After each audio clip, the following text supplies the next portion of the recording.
Hello everyone, welcome to Adenkel.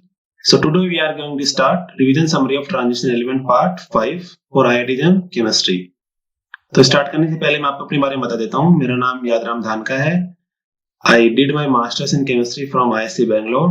I have qualified IIT JAM 2 times CSIR NET JRF GATE 2020 and I am currently research scholar at my institute. I have teaching experience around 2.5 years and I am your subject matter expert of IIT JAM chemistry. ठीक है, तो transition element में हम पढ़ रहे थे coordination chemistry.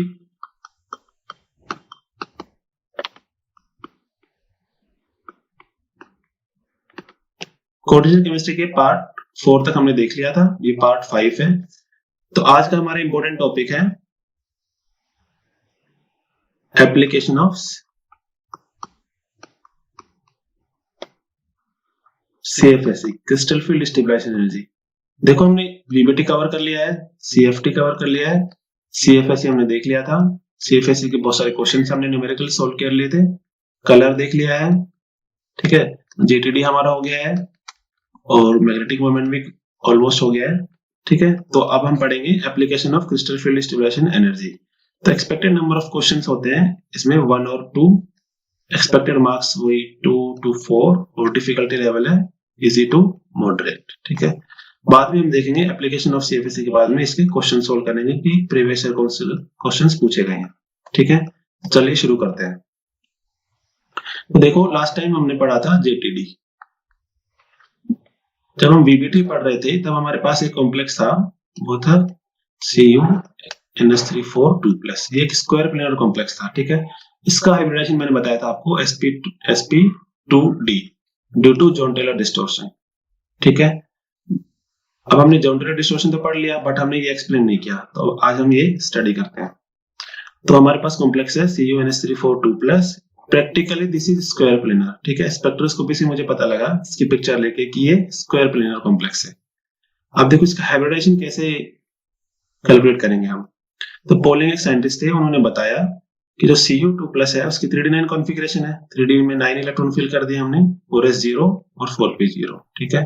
उन्होंने कहा कि ये जो एक इलेक्ट्रॉन है इसको ऑक्सीडाइज करवा दीजिए आप लोग। इलेक्ट्रॉन ऑक्सीडाइज करवाएंगे, इलेक्ट्रॉन ऑक्सीडाइज करेंगे तो ये एक्साइट होके हायर एनर्जी ऑर्बिटल में जाएगा। तो उन्होंने बताया कि ये यहाँ आ जाएगा, ठीक है। ये इलेक्ट्रॉन यहाँ आ गया। उन्होंने कहा कि ये एक d का ऑर्बिटल, एक s ऑर्बिटल और 2 p ऑर्बिटल मिक्सिंग करके dsp2 हाइब्रिडाइजेशन हो गया और कॉम्प्लेक्स हो गया स्क्वायर प्लेनर। बट ये पॉसिबल ही नहीं है क्योंकि Cu2+ is not a reducing agent. ये इलेक्ट्रॉन ऑक्सीडाइज करके Cu3+ नहीं बनाता है, ठीक है, क्योंकि Cu2+ is more stable than Cu+ and Cu3+ because of Jahn Teller distortion जो हम देखेंगे। तो Cu2+ इज मोर स्टेबल। तो ये जो अप्रोक्सीमेशन थी, थ्योरी थी, ये गलत हो गई पोलिंग की। फिर एक हगिन साइंटिस्ट आए, उन्होंने बताया कि Cu2+ 3d9 कॉन्फ़िगरेशन है, आप इस इलेक्ट्रॉन को एक्साइट क्यों करवा रहे हैं, आप सिंपल यहीं से हाइब्रिडेशन करवाइए। तो एक s का ऑर्बिटल, 2 p के ऑर्बिटल और एक d का ऑर्बिटल मिक्सिंग करके sp2d हाइब्रिडाइजेशन करते हैं और स्क्वायर प्लेनर कॉम्प्लेक्स फॉर्म होता है, ठीक है। अब देखो ऐसा हाइब्रिडेशन आपने कभी सुना है कि एक ऑर्बिटल तो वैकेंट रह गया, बाकी हायर एनर्जी ऑर्बिटल मिक्स हो गए। तो यहाँ पे हाइब्रिडाइजेशन जो थ्योरी है, it blasts because hybridization occurs between the orbitals of comparable energy. Comparable energy रही नहीं क्योंकि p ऑर्बिटल हमने वैकेंट रख दिया और जो हायर एनर्जी ऑर्बिटल था d उसको हमने मिक्स करवा लिया। तो देखो कैसे होता है ये। Cu2+ की कॉन्फ़िगरेशन है 3d9। तो JTD में हमने पढ़ा था 3d9 कॉन्फ़िगरेशन में क्या होता है, z आउट डिस्टॉर्शन होता है, ठीक है। तो जब ये कॉम्प्लेक्स फॉर्म होता है CuNH3,4,2+, ये इस फॉर्म में होता है।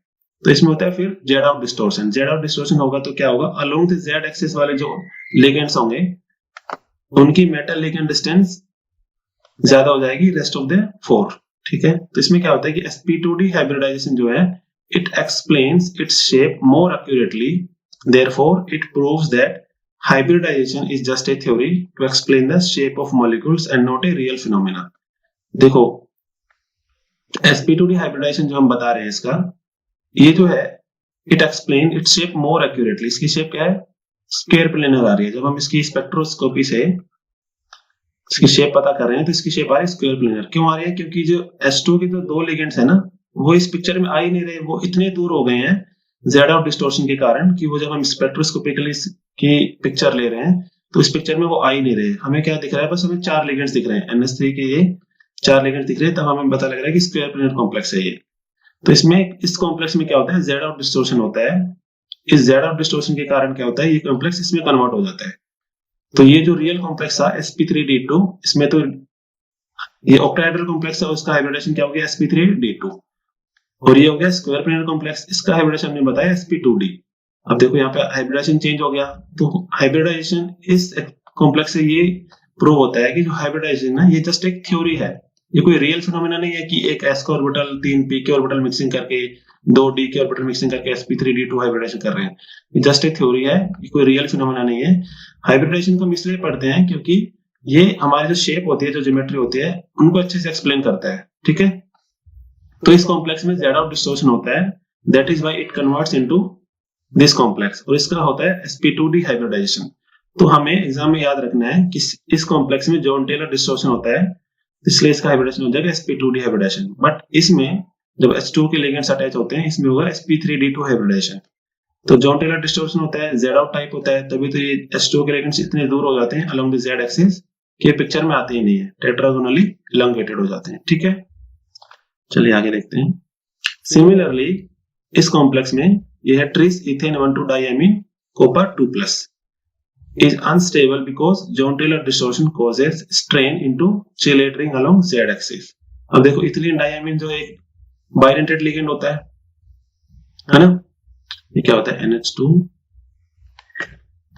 ये इसकी स्ट्रक्चर होती है, एक बाइडेंटेड लिगेंड है, ये नाइट्रोजन और नाइट्रोजन बॉन्ड बनाते हैं, तो बाइडेंटेड लिगेंड है तो चिलेटरिंग फॉर्म हो गई। अब देखो इसमें जेड आउट डिस्टोर्शन होगा क्योंकि Cu2+ 3d9 कॉन्फ़िगरेशन है, तो जब ये डिस्टोर्शन होगा तो ये अलोंग द जेड एक्सिस वाला जो लिगेंड है ये दूर जाएगा, मेटल लिगेंड डिस्टेंस ज्यादा होगी, तो लार्जर बॉन्ड कॉजेस स्ट्रेन, तो ये जाएगा अनस्टेबल। ये जो लार्जर बॉन्ड होगी ना, इस चिलेटरिंग में क्या हो जाएगी, ये स्ट्रेन क्रिएट हो जाएगा, यहाँ पे स्ट्रेन क्रिएट होगा चिलेट में, तो चिलेटरिंग अनस्टेबल हो जाएगी, और चिलेटरिंग अनस्टेबल हो जाएगी तो कॉम्प्लेक्स अनस्टेबल हो जाएगा, ठीक है। तो हमें याद रखना है कि इस कॉम्प्लेक्स में भी जेड आउट डिस्टोर्शन होता है, इसलिए ये अनस्टेबल कॉम्प्लेक्स बनाता है। अब देखो क्वेश्चन है हमारे पास, विच इज मोर स्टेबल, एक कॉम्प्लेक्स दिया हुआ है ट्रांस का, दूसरा दिया हुआ है सिस का। तो हम इसकी स्ट्रक्चर बना के देखते हैं। ट्रांस में आ गया ये H2O ऊपर, ये यहाँ, और ये हो जाएगा इथिलीन डाइअमीन, ठीक है, और यहाँ भी इथिलीन डाइअमीन। ये तो ट्रांस वाला केस हो गया। सिस वाला बनाते हैं,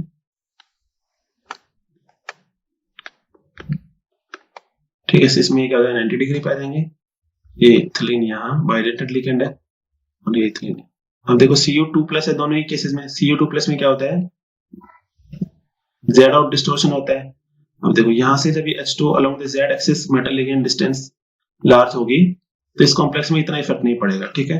बट इस कॉम्प्लेक्स में क्या होगा, H2 एक तरफ है और इस तरफ क्या है, इथिलीन डाइअमीन है, तो जैसे ही ये मेटल लिगेंड डिस्टेंस लार्ज होगी, इस चिलेटरिंग में क्या होगा, स्ट्रेन क्रिएट हो जाएगा और ये अनस्टेबल हो जाएगी, तो ये लेस स्टेबल हो जाएगी due to Jahn Teller distortion, क्योंकि चिलेटरिंग में क्या हो रहा है, स्ट्रेन क्रिएट हो रहा है, बट इस केस में कोई स्ट्रेन नहीं है, तो ये मोर स्टेबल हो जाएगी। तो इन दोनों कॉम्प्लेक्सेस में मोर स्टेबल कौन सा कॉम्प्लेक्स हो गया, ट्रांस वाला, ठीक है। तो ये मैं बता सकते हैं इजीली, तो जेड आउट से हम प्रेडिक्शन कर सकते हैं जेड आउट डिस्टोर्शन की, कौन सा कॉम्प्लेक्स स्टेबल है और कौन सा कॉम्प्लेक्स स्टेबल नहीं है। तो जनरली क्या होता है, 3d9 d9 वाले कॉम्प्लेक्सेस क्या होते हैं, स्टेबल होते हैं, वो कौन सा हो गया, Cu2+ कॉम्प्लेक्स, ठीक है। चलिए आगे देखते हैं। अब देखते हैं application of crystal field stabilisation energy. तो पहला एप्लीकेशन है enthalpy of hydration of transition metal ions. तो एक मेटल आयन है हमारे पास Mn+, इसमें क्या होगा, 6H2 लिगेंड अप्रोच करेंगे और कॉम्प्लेक्स बन जाएगा MH2 6N+, plus hydration energy release होगी। ये कैसे होती है, जब Mn+ मेटल आयन होता है और H2 लिगेंड जब इसको अप्रोच करते हैं, बॉन्ड बनाते हैं, तो इस बॉन्डिंग में कुछ एनर्जी रिलीज होती है, ये रिलीज एनर्जी कहलाती है हाइड्रेशन एनर्जी, ठीक है। So hydration energy of a metal cation increases with increase in effective nuclear charge and decrease in ionic radii because these two factors brings the water molecule closer to the metal cation। तो कह रहा है कि hydration energy जो है it increases with effective nuclear charge. Effective nuclear charge को हम simple charge भी बोल सकते हैं, ठीक है। जितना चार्ज ज्यादा होगा उतना ही इफेक्टिव न्यूक्लियर चार्ज इंक्रीज होगा। तो hydration energy is directly proportional to charge और Z effective, but it inversely proportional to size of metal ion, यानी आयनिक रेडियाई। ठीक है, तो आयनिक रेडियाई जितनी ज्यादा होगी हाइड्रेशन एनर्जी उतनी ही कम होगी। अब देखो एक्सपेरिमेंटल हाइड्रेशन एनर्जी क्या होती है, it is the sum of theoretical hydration energy plus crystal field stabilisation energy. तो क्रिस्टल फील्ड स्टेबलाइजेशन एनर्जी से हम प्रेडिक्ट करेंगे हाइड्रेशन एनर्जी का ग्राफ। तो ये प्लॉट दिया हुआ है, इसमें देखो साइज जो है ना वो डिक्रीज होता है अलोंग द पीरियड। अब साइज डिक्रीज होगा, आयनिक रेडियाई डिक्रीज होगी तो हाइड्रेशन एनर्जी इंक्रीज होगी। तो हमें ये प्लॉट याद करना है। देखो Ca2+ में 0D0 कॉन्फ़िगरेशन होती है, Mn2+ में D5 और Zinc2+ में D10। अब देखो H2 जो है वो वीक लिगेंड है, वीक फील्ड लिगेंड है, तो वो हाई स्पिन कॉम्प्लेक्स फॉर्म करेगा। ठीक है, तो यहाँ पे सारे कॉम्प्लेक्सेस हाई स्पिन कॉम्प्लेक्सेस होंगे। तो देखो इनमें इन केसेस में D0 में D5 में D10 में एक्स्ट्रा स्टेबिलिटी नहीं आई है, क्योंकि CFSE तीनों ही केसेस में क्या है, 0 है। CFSE 0 है, ये 0 हो जाएगी तो हाइड्रेशन एनर्जी भी कम हो जाएगी। तो देखो कैसे इंक्रीज हो रही है हाइड्रेशन एनर्जी, कैल्शियम से स्कैंडियम, टाइटेनियम, वेनेडियम, फिर डिक्रीज होती है क्रोमियम, फिर और डिक्रीज हो जाती है Mn2+, फिर इंक्रीज होती है Fe2+, CO2+, निकल 2+, फिर कॉपर 2+, और फिर जिंक 2+। ठीक है, तो हमें याद रखना है कि जो हाईएस्ट हाइड्रेशन एनर्जी है ना वो निकल 2+ की होती है। ठीक है, तो हमें बस फटाफट से जब भी कोई क्वेश्चन आओ हाइड्रेशन एनर्जी से रिलेटेड हमें ये कर्व बना लेना। इसमें हमें याद रखना है कि Ca2+ की, Mn2+ की और Zn2+ की जो CFSE 0 होती है, इसलिए इनकी हाइड्रेशन एनर्जी कम होती है। फिर हमें वेनेडियम 2+ को यहाँ पे रखना है और निकल 2+ की हाईएस्ट होती है और इस तरह से हमें ये एलिमेंट्स फिल कर देना है। ठीक है, स्कैंडियम, टाइटेनियम, वेनेडियम, क्रोमियम, फिर मैग्नीज की 0, फिर आयन, फिर कोबाल्ट, फिर निकल की हाईएस्ट, फिर कॉपर और जिंक। ठीक है, ये हाइड्रेशन एनर्जी हो गया। अब देखो note, this same curve is applicable for lattice energy as well. तो ये जो सेम कर्व है ना यही लैटिस एनर्जी के लिए भी एप्लीकेबल होगा। तो क्वेश्चन चाहे हाइड्रेशन एनर्जी से आ जाए या फिर लैटिस एनर्जी से आ जाए, सेम ही ग्राफ होगा ये। ठीक है, चलिए आगे देखते हैं। अब दूसरा जो एप्लीकेशन है CFSE का वो है स्ट्रक्चर ऑफ स्पिनल्स।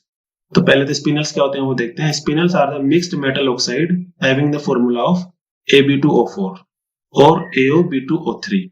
स्पिनल्स क्या होते हैं, मिक्स्ड मेटल ऑक्साइड होते हैं, इनका जो जनरल फॉर्मूला होता है वो होता है Ab2O4। ठीक है, A एक मेटल है और B भी एक मेटल है और ऑक्सीजन ये ऑक्साइड आयन है। ठीक है, अब देखो जो ये दो मेटल है B वाले, ये हमेशा +3 ऑक्सीडेशन स्टेट में रहते हैं।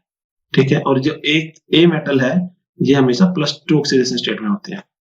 सो यहाँ पे क्या है, वेयर A ग्रुप 2 मेटल हो सकती है और ट्रांजिशन मेटल हो सकती है इन +2 ऑक्सीडेशन स्टेट, और जो B मेटल है वो ग्रुप 13 मेटल हो सकती है या फिर ट्रांजिशन मेटल हो सकती है इन +3 ऑक्सीडेशन स्टेट। ठीक है, ये हमें याद नहीं रखना है, बस हम जनरली देख रहे हैं इसको। तो देखो ऑक्साइड एनायन जो है ना, they form A cubic closed packed CCP और face centred cubic FCC lattice with 4 octahedral voids and 8 tetrahedral voids पर Ab2O4 यूनिट। तो अगर मेरे पास एक Ab2O4 यूनिट है तो उसमें क्या होगा, ऑक्साइड आयन्स होते हैं ना वो CCP या फिर FCC लैटिस फॉर्म करते हैं। ठीक है, इस लैटिस में क्या होता है कि 4 तो ऑक्टाहेड्रल वॉइड्स होते हैं और 8 टेट्राहेड्रल वॉइड्स होते हैं। ठीक है, तो देखो इसको कैसे याद करते हैं, टोल टैक्स पे हम बताते हैं तो टोल पे क्या होता है, टैक्स कटता है 211 रुपीज का। तो इसको इस तरह से याद करेंगे, TOL टोल 211। देखो जितने लैटिस पॉइंट्स होते हैं उतने ही ऑक्टाहेड्रल वॉइड्स होंगे और उसके डबल क्या होंगे, टेट्राहेड्रल वॉइड्स होंगे। तो लैटिस पॉइंट है सपोज अगर मेरे पास 1 है तो ऑक्टाहेड्रल वॉइड्स भी 1 हो जाएंगे और टेट्राहेड्रल वॉइड्स क्या जाएंगे, इसके डबल 2। ठीक है, तो यहाँ पे लैटिस पॉइंट कितने थे, 4, तो ऑक्टाहेड्रल वॉइड्स भी सेम होंगे बट टेट्राहेड्रल वॉइड्स क्या हो जाएंगे, 8 हो जाएंगे। ठीक है, तो एक Ab2O4 यूनिट में 4 ऑक्टाहेड्रल वॉइड्स और 8 टेट्राहेड्रल वॉइड्स होते हैं। ठीक है, अब देखो स्पिनल्स होते हैं ना वो दो तरह के होते हैं, एक नॉर्मल स्पिनल्स और एक इनवर्स स्पिनल। तो चलिए पढ़ते हैं इनको।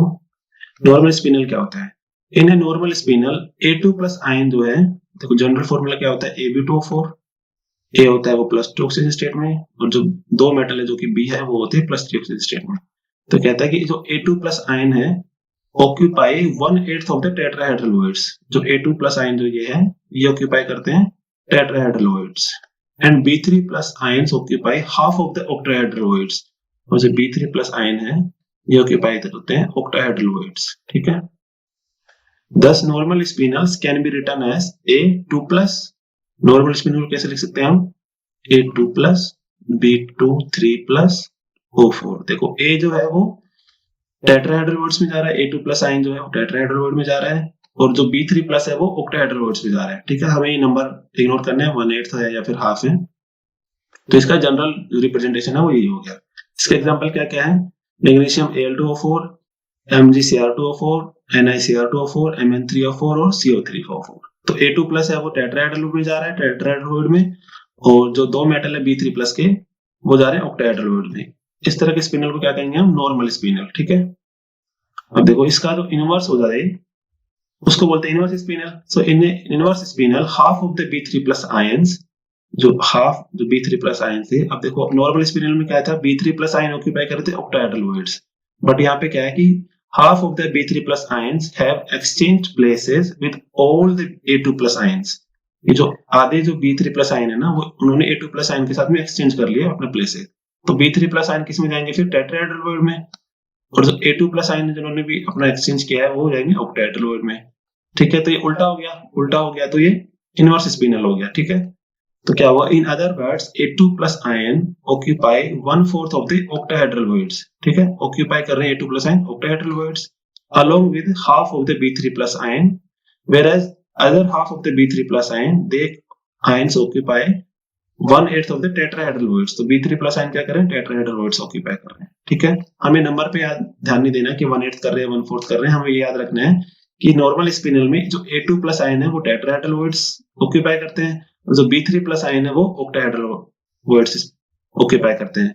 But in the case of inverse spinel, B3 plus ion occupy tetrahedral voids and A2 plus ion occupy octahedral voids। ठीक है, तो इसका जो जनरल रिप्रेजेंटेशन कैसे हो जाएगा, इसको हम ऐसे भी लिख सकते हैं, B3 plus square bracket A2 plus फिर B3 प्लस फिर O4। ठीक है, इसके एग्जांपल क्या क्या हो जाएंगे, CrFe2O4, Fe3O4, NiFe2O4, MgFe2O4, निकल Al2O4। ठीक है, देखो हमें इसके एग्जांपल इतने याद नहीं करने हैं, बट बस हम वैसे ही इंट्रोडक्शन के लिए से पढ़ रहे हैं। अब देखो इसको सिंपल याद करने का तरीका क्या है, नॉर्मल स्पिनल को इसका याद करने का तरीका, बोट में कभी ना कभी हमने सफर किया होता है, तो ये हो जाएगा बोट। जो B3 प्लस आयन है वो ऑक्यूपाई करेंगे ऑक्टाहेड्रल वॉइड्स, और जो A2 प्लस आयन है वो ऑक्यूपाई करेंगे टेट्राहेड्रल वॉइड्स। ठीक है, तो बोट से हम याद रख सकते हैं नॉर्मल स्पिनल को, और जो इसका उल्टा हो जाए, इनवर्स हो जाए, वो इनवर्स स्पिनल हो जाएगा। तो B3 प्लस आयन ऑक्यूपाई कर रहे हैं ऑक्टाहेड्रल वॉइड्स, ठीक है, A2 प्लस आयन ऑक्यूपाई कर रहे हैं टेट्राहेड्रल वॉइड्स, तो ये बोट से हम याद रख सकते हैं इसको। चलिए आगे देखते हैं। अब देखो हमें कैसे पता लगेगा कि कौन सा आयन कौन सा वॉइड ऑक्यूपाई कर रहा है, तो प्रिडिक्शंस करते हैं कि हम पता लगाएंगे कि नॉर्मल स्पिनल कौन सा है और इनवर्स स्पिनल कौन सा है। So whether a spinel is normal और inverse can be predicted with the help of CFSE, क्योंकि हम एप्लीकेशन ऑफ CFSE पढ़ रहे हैं, तो CFSE की हेल्प से हम पता लगा सकते हैं कि नॉर्मल स्पिनल कौन सा है और इनवर्स स्पिनल कौन सा है। Therefore, we have to compare the CFSE in octahedral and tetrahedral environment for both A2 plus ion and B3 plus ions। हमें क्या करना होगा, हमें octahedral के केस में और tetrahedral केस में क्या होगा, हमें CFSE कैलकुलेट करनी पड़ेगी दोनों आयंस की। तो ये A2 plus ion की कैलकुलेट करेंगे octahedral में भी और tetrahedral में भी, और B3 plus ion की कैलकुलेट करेंगे tetrahedral में भी और octahedral में भी। ठीक है, अभी जब हम क्वेश्चन करेंगे तो हमें अच्छे से समझ में आएगा कि कैसे हो रहा है। तो पहला केस है, if CFSE for B3 plus ion in octahedral voids is greater than that of B3 plus in tetrahedral and A2 plus in both the tetrahedral and octahedral voids, the spinel will be normal। ठीक है, तो कह रहा है कि जो CFSE जो है B3 plus ion की octahedral void में जाता है, किससे, B3 plus ions की tetrahedral में और A2 plus ion की both tetrahedral और octahedral में। तो B3 प्लस आयन की क्या होगी, CFSE ज्यादा होगी, तो कॉम्प्लेक्स क्या होगा, नॉर्मल स्पिनल हो जाएगा। ठीक है, दूसरा केस क्या है, CFSE for A2 plus ion in octahedral void is greater than A2 plus in tetrahedral and B3 plus in both the tetrahedral and octahedral voids, then spinel will be inverse. अब आप कहोगे sir पता नहीं क्या लिखा हुआ है, हमें तो कुछ समझ ही नहीं आ रहा है कब क्या हो रहा है। तो इसको सिंपल सा याद करने का तरीका वही है कि अगर B3 प्लस आयन है वो ऑक्टाहेड्रल वॉइड्स में उसकी CFSE ज्यादा है तो वो नॉर्मल स्पिनल होगा, और अगर A2 plus ion tetrahedral void में इसकी CFSE ज्यादा है तो ये A2 प्लस आयन के ऑक्टाहेड्रल में ज्यादा है तो ये इनवर्स स्पिनल हो जाएगा।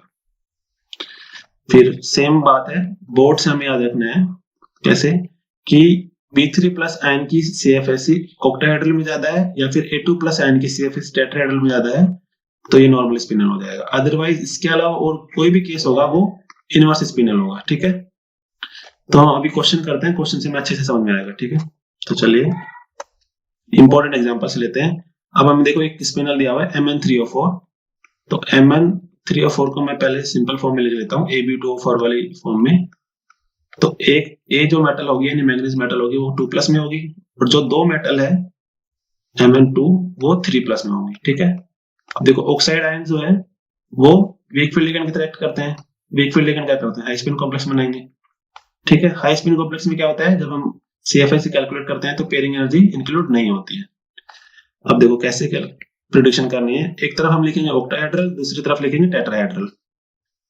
Mn2+ आयन, Mn2+ आयन की कॉन्फ़िगरेशन क्या हो जाएगी, D5। ठीक है, पहले ले लिया हमने Mn2+, D5 कॉन्फ़िगरेशन हो गई। क्रिस्टल फील्ड स्प्लिटिंग करवाएंगे तो इलेक्ट्रॉन फिल करेंगे, T2G3 और Eg2 कॉन्फ़िगरेशन हो जाएगी ऑक्टाहेड्रल के केस में। ठीक है, अब इसकी CFS कैलकुलेट करते हैं। CFS कैलकुलेट करने का फॉर्मूला क्या होता है, -0.4 इंटू TTJ के electron which are 3 plus EJ के electron which are 2 delta O। Pairing energy तो इंक्लूड करेंगे नहीं क्योंकि हाई स्पिन कॉम्प्लेक्स बन रहा है। जब इसको सोल्व करेंगे तो CFS हमारे पास 0 आ जाएगी, किसकी, Mn2+ आयन की ऑक्टाहेड्रल में। ठीक है, अब टेट्राहेड्रल में देखते हैं किसकी, Mn2+ की। तो टेट्राहेड्रल स्प्लिटिंग कैसे होती है, ए ऑर्बिटल नीचे आ जाते हैं और T2 ऑर्बिटल ऊपर चले जाते हैं। तो ए में 2 इलेक्ट्रॉन आ गए D5 के केस में, और T2 में 3 इलेक्ट्रॉन आ गए। इसकी भी CFS क्या हो जाएगी, 0 हो जाएगी। ठीक है, ये तो होगी Mn2+ की बात। अब दूसरा मेटल लेते हैं जो Mn3+ है। Mn3+ में कॉन्फ़िगरेशन क्या होगी, D4।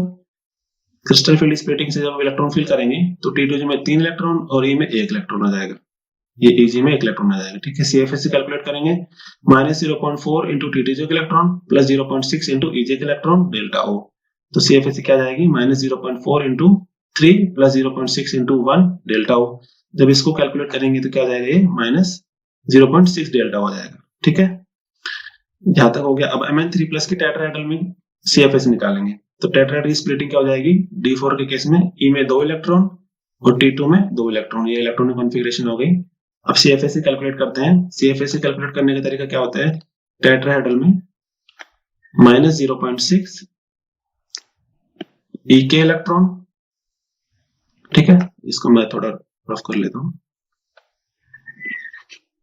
और प्लस 0.4 T2 के electron into delta T। Delta T क्या है, crystal field splitting energy in tetrahedral complexes.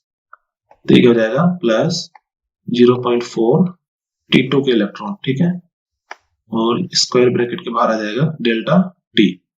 ठीक है, तो CFS क्या हो जाएगी, -0.6 E के इलेक्ट्रॉन कितने हैं, 2, तो 2 आ गया, प्लस 0.4 T2 के इलेक्ट्रॉन कितने हैं, वो भी 2 है, 2 डेल्टा T। ठीक है, अब देखो जो हम कंपैरिजन कर रहे हैं वो डेल्टा O की फॉर्म में कर रहे हैं, डेल्टा O यहाँ है, डेल्टा O यहाँ है, और यहाँ पे डेल्टा O ही होगा, तब CFS 0 हो जाएगी वो तो।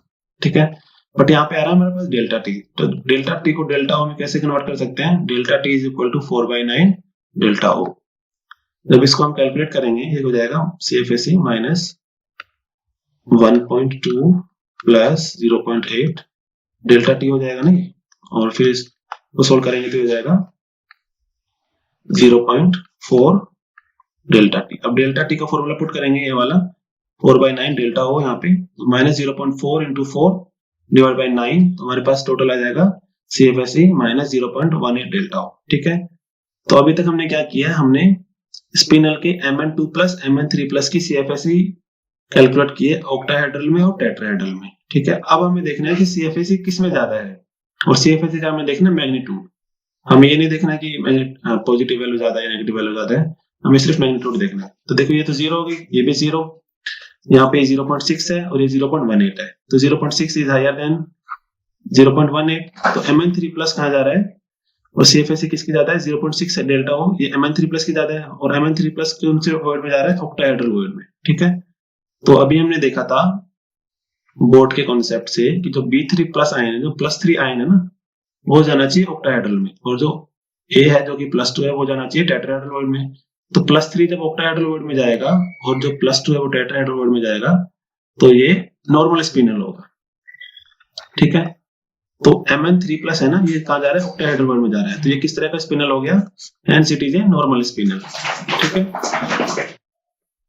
ठीक है, दूसरा एग्जांपल क्या है, CO3O4। तो CO3O4 को सिंपल फॉर्म में लिखेंगे Ab2O4 वाले फॉर्म में, तो क्या होगा CO2 plus CO2 3 plus O4।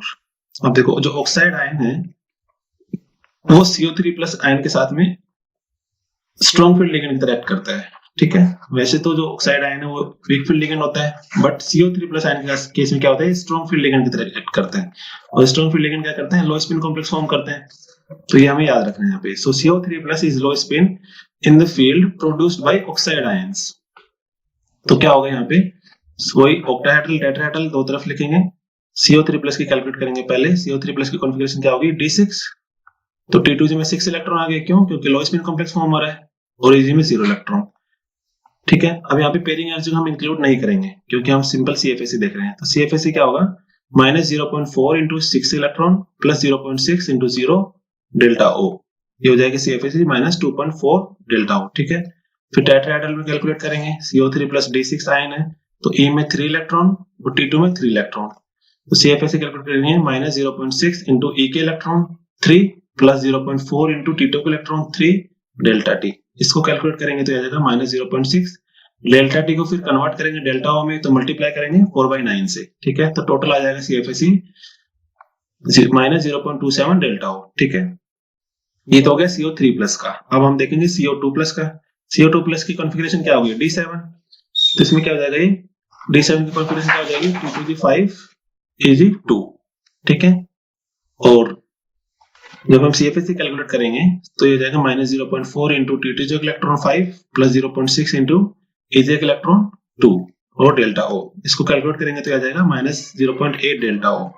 Tetrahedral में क्या हो जाएगा, इसकी कॉन्फ़िगरेशन हो जाएगी E4T2 3। तो CFSE क्या हो जाएगी, -0.6 इंटू 4 E के इलेक्ट्रॉन प्लस 0.4 इंटू T2 के इलेक्ट्रॉन 3 डेल्टा T। तो CFSE आ गई -0.54 डेल्टा O, ठीक है। तो अब हम देखेंगे कि CFSE किस में ज्यादा है।